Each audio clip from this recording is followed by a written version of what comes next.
Rebecca Minkoff and other large brands can survive the attack of the algorithm. Thanks for the introduction. And as Ole said a bit, I'm based in New York. I work with established and emerging companies and help them grow their business and move the culture through brand building, go-to-market strategy, customer acquisition and retention, organizational transformation, which is also the topic of this conference. And Ole mentioned a bit that I also have a background in academic background, and that sort of like gives the angle that is more about how innovation spread in society, how to organize for innovation, what is the role of technology in connecting people and brands. And that makes sense a lot of in retail, now that we're seeing a lot of new retail models emerging in addition to traditional industry structures. And I'm going to put this coffee down, just sorry. And I'm here to talk about how aggregators today that are based on algorithms and data network effects that they create are reshaping the current retail landscape, and what are some of the strategies that emerging brands can adopt in order to survive in this landscape, and not only survive but also thrive in this landscape. I think I can go to the next slide. What I was about to say. Yes, so algorithms like Amazon and Zalando and Stitch Fix or Care of or the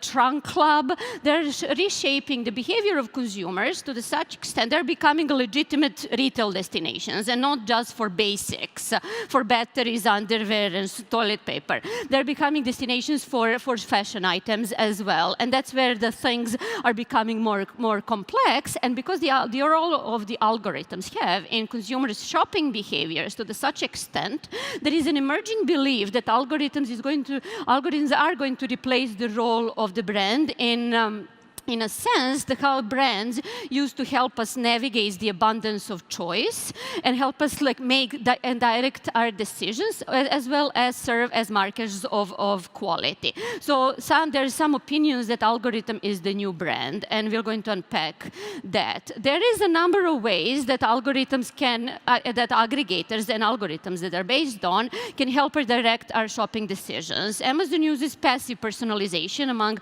other ways, and they've been investing in the past years or decade in the number of private labels. By some counts, there is around 70 private labels on Amazon, in combination with laser focus on customer experience and service through Amazon Prime. Together, that customer service focus and private labels are priming Amazon for the future of retail that is defined by voice interfaces, where we can say, hey, Amazon Alexa, order, I don't know, a new pair of socks, a t-shirt, but also that dress that Olivia Palermo wore last Wednesday.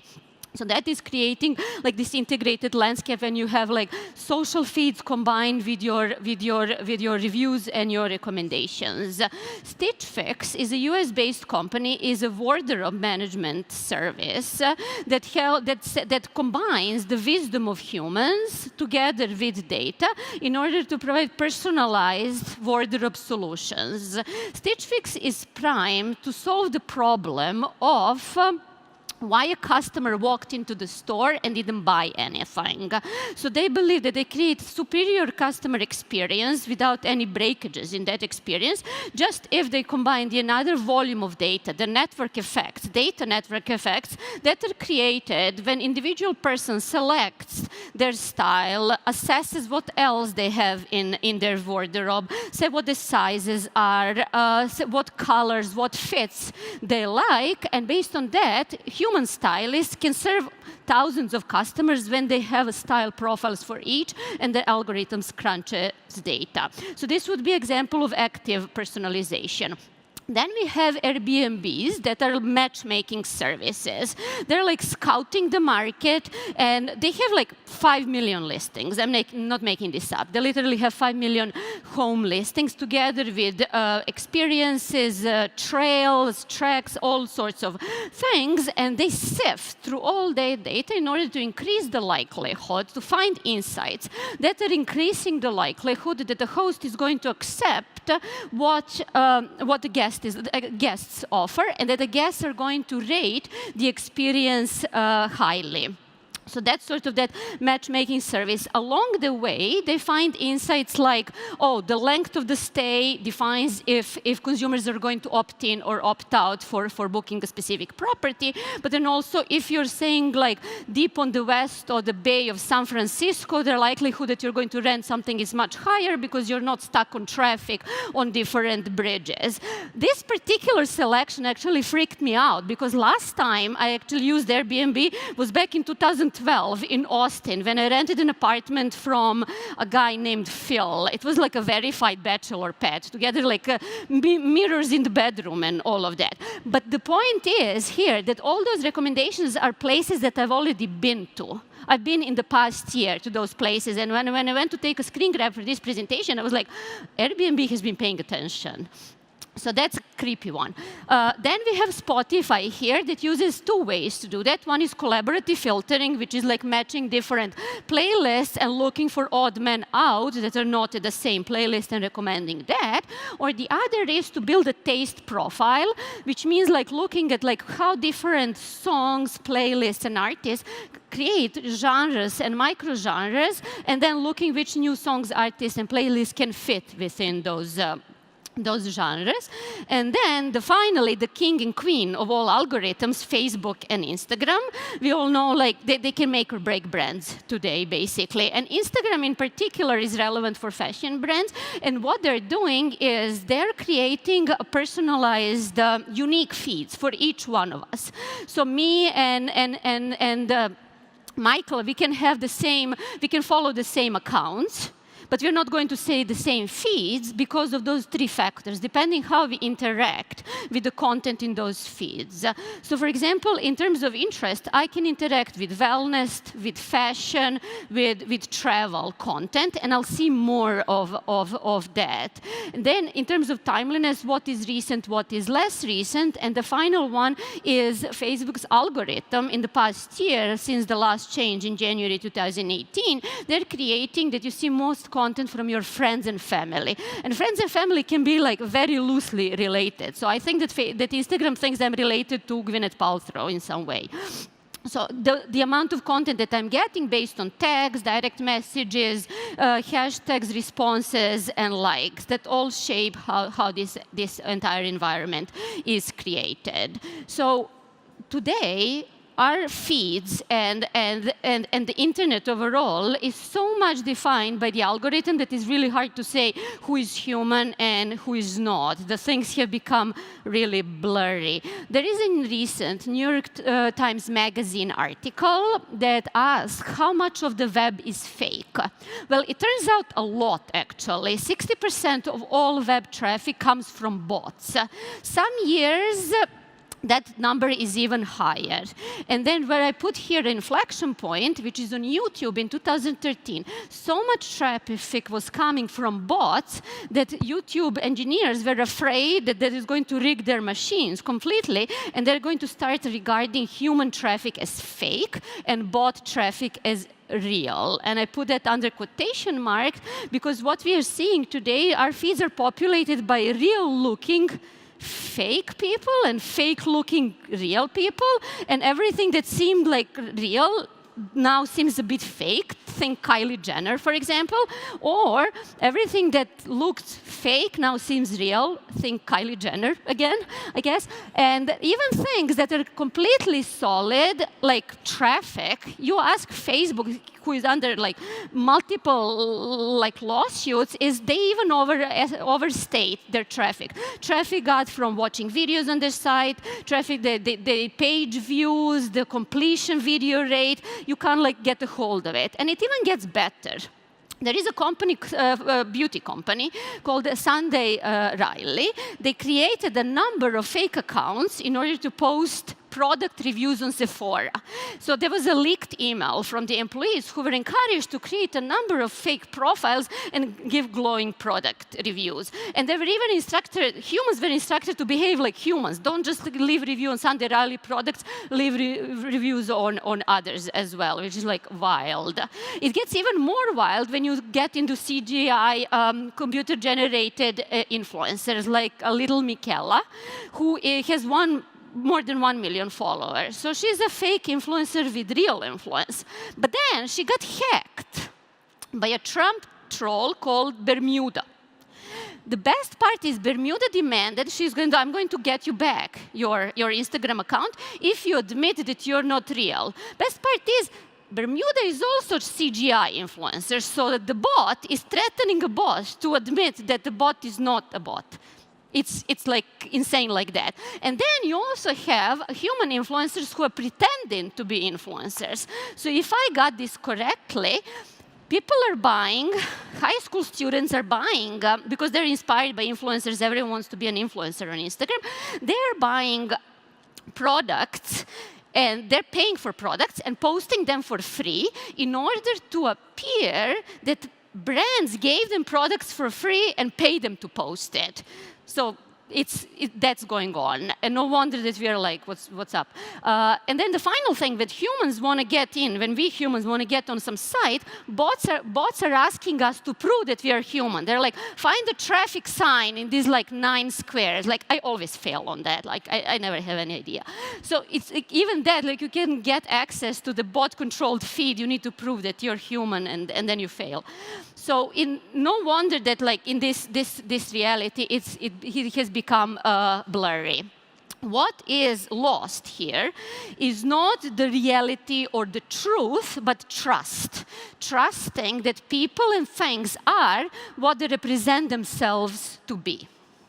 So the second part of this presentation can be called Revenge of the Humans, if you'd like, or looking at the brands, like what are some of the brands, the next generation of brands that are subverting commodification and building trust brought on by aggregators in order to create sustainable businesses. In some instances, they build a vibrant community of fans, like Glossier does, or high-quality content, like Goop does, or they build themselves around passion and purpose, like Everlane or Reformation do.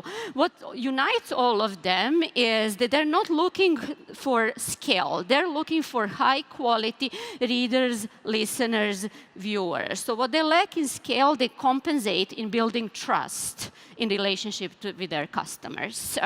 So the first way to do that is what I call broadly the brand, which also can be called the purpose or the passion. So to hack growth, brands need to hack culture first.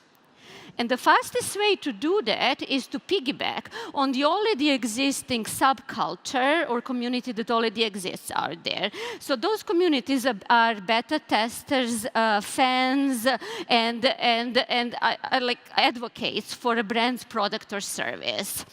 Patagonia brand has been around enthusiasts around social responsibility.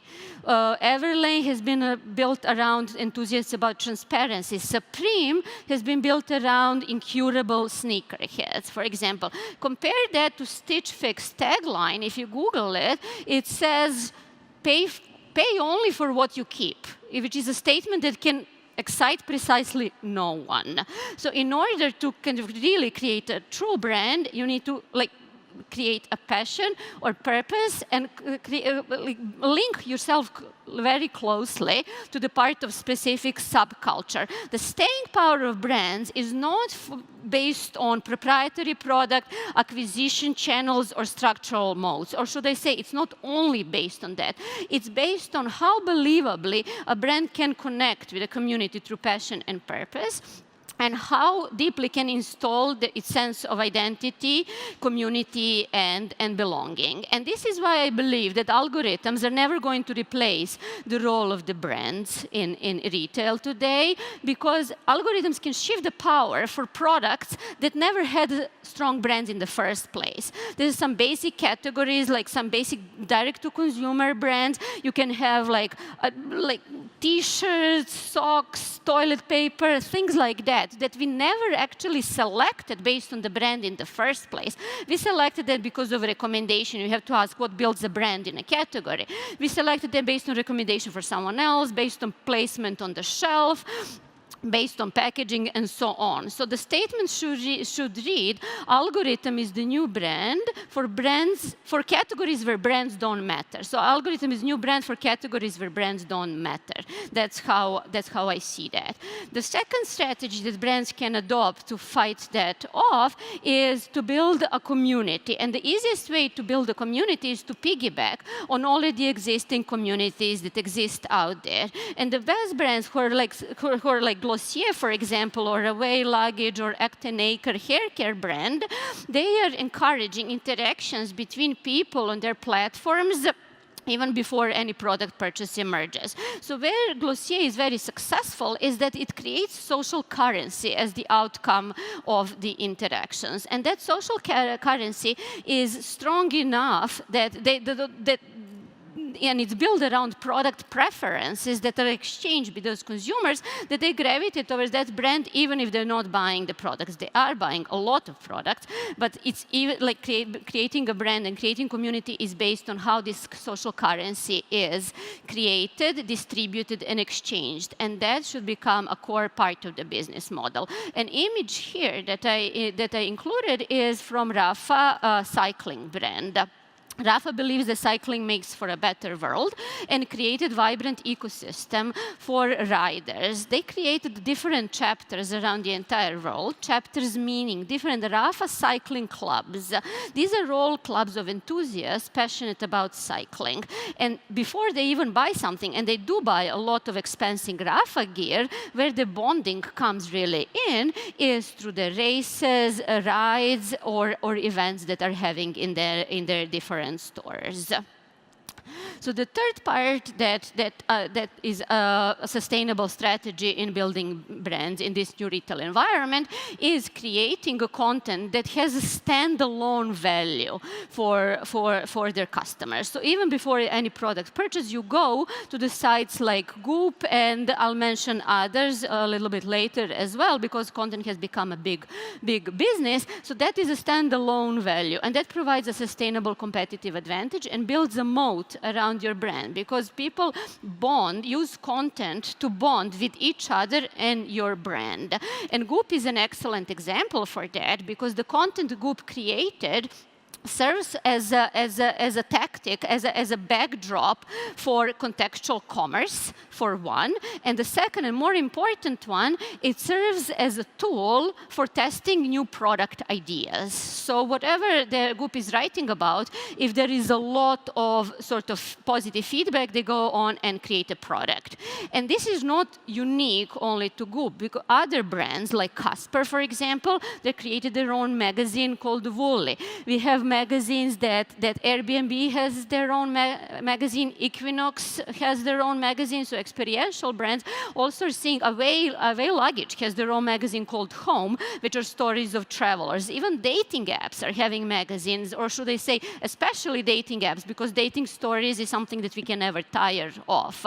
The whole idea is to sort of create the ecosystem where people are interacting with the brand even before they buy any product, which is very important in experiential economy now that people are spending more money on experiences than on products. So that the question is, how is a brand going to survive beyond selling products? That's the diversification of business models needs to include those strategies, and not only because of algorithms.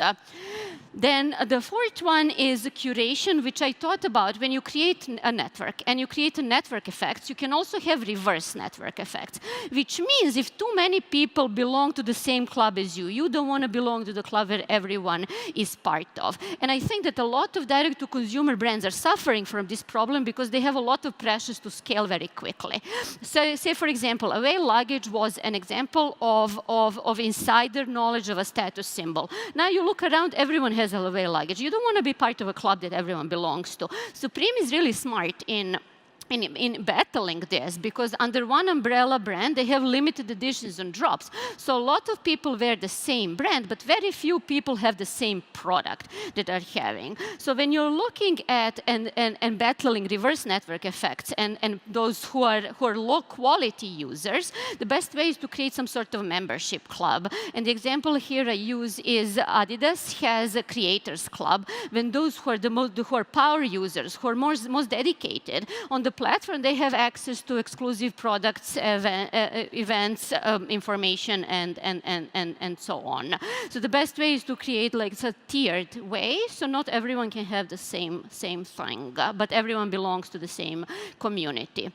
And then finally, across the industries, and I see my time is ticking, across industries, brands are banding up together in order to increase their own cultural relevance, to create collectibles, and to increase their audience markets, their audience sizes.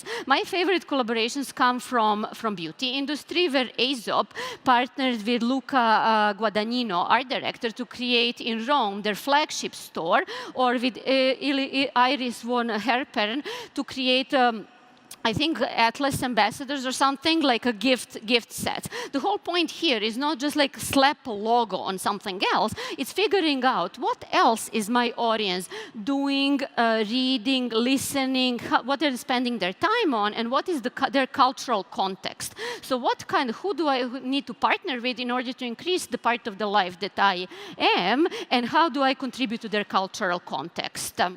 And I'm going to just finish at the line of thought that algorithms, for me, are incremental improvement of the traditional retail structures where the core business unit is product purchase. So how traditional retail businesses were monetized maps closely to product purchase as the core action. The modern brands that I mentioned here, product purchase is not core user action. What is consuming content, bonding with the community, having access to influencers, belonging to a club, identifying with some purpose, like socializing and attending events, for example. So undifferentiated and mediocre retail is definitely going to be eaten by algorithms. For those brands who are actively thinking about and defining their role in culture, in their customers' lives, interests, and lifestyles, they're going to stay around and build successful businesses because they're looking for the future of retail in its past, in those intimate human one-on-one connections that were responsible for building trust in the first place. Thank you.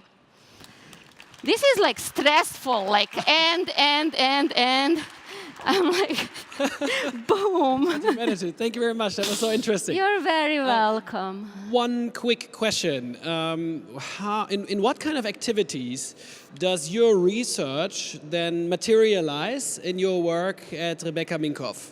So if you talk, for example, about the magazine and about all these things. It's about the content, community collaborations, like all of those activities are part of the both marketing mix, cultural influence mix, brand creative and brand strategy. You need to connect all those things because if you're as a lot of retail brands are very limited in terms of the budget and what can you do in traditional marketing, you do want to stay close to consumers by organically being part of their conversation. So everything I said is actually done in practice. Okay, and can you maybe elaborate a bit on your own purpose that you said that you want to create this platform to empower women? That celebrates multidimensionality of modern women because, like in this environment, it's very popular to jump on the social activism bandwagon. But what a lot of brands are doing, they're like shouting in women, be this, be that, be better, be braver, and we. In contrast to that, you take a step back and say, no, be whoever you are. The whole idea is that you're great because you're multiple things at the same time. That's where your strength is, and because there is a lot of women. So it's more creating a platform where a lot of women can come together and do something. So for other brand managers and marketeers, so you would say it's most important then to step back first, create and write out the purpose of your company, and then start interacting with your consumer and creating brand engagement? Well, I mean, I don't think there is any other way, although I'm proved wrong, but because you have like all those Harvard Business School graduates and they're like, oh, one day I was sitting and I don't know, like looking at the Charles River in Boston and something came up to me. It's not that. They have accelerated class. They see, they crunch the numbers, they see what the white space in the market is, and they're like, I'm going to create a brand like Stitch Fix. That's an example. I'm going to create a brand that there is opportunity in the market, or Function of Beauty, which is a beauty brand. They're like, oh, we're going to do it algorithmically. We're going to create products. products. There is not real passion and purpose. There's someone who is like, I've been doing this for so long, and I want to improve these people's lives, and I want to give back to this world. That's very different approach from that business Excel spreadsheet. This is the business opportunity approach, yeah. Thank you very much, Anna. You're very welcome. Thank you. Thank you.